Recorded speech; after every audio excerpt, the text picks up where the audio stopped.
The British Empire knew Somalis were the most intelligent.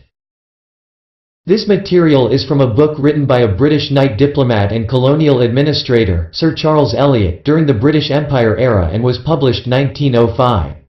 He served Great Britain in Morocco, Turkey, Russia, Hong Kong, East Africa Protectorate and many places. He said, "The future of the Somali race is to my mind one of the most interesting and difficult of the problems presented by East Africa. For the present, I advise that we leave them alone, or at least avoid as far as possible the task of attacking them in their own territory. They are naturally isolated and, if our officers will only avoid getting killed, can do little harm by quarreling with one another in Jubaland. Our real task at present is rather to see that they do not encroach to the south, and to prevent them from raiding the Tana River and the Lamu archipelago.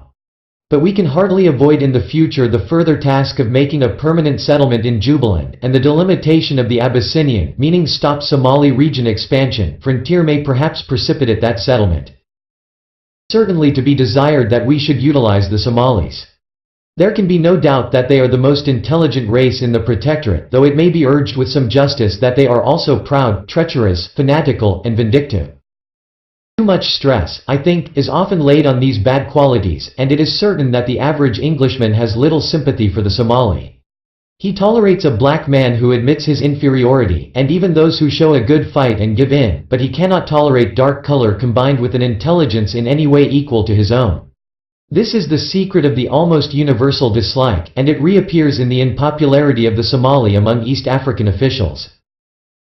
The Somali are not willing to agree to the simple plan of having a fair fight and then shaking hands when defeated, but constantly indicate that they think themselves our equals or superiors, and not unfrequently prove it.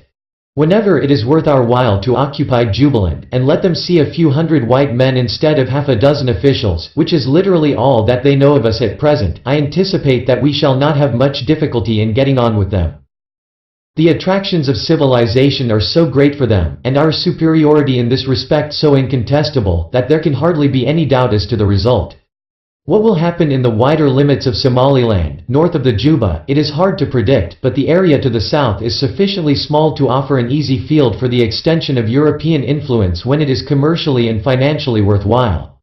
Meanwhile, I think we had better let the Somalis alone, and avoid these conflicts between a lion and a swallow. This book is called The East Africa Protectorate by Charles Eliot, written in 1905. John Smith, Ramad TV.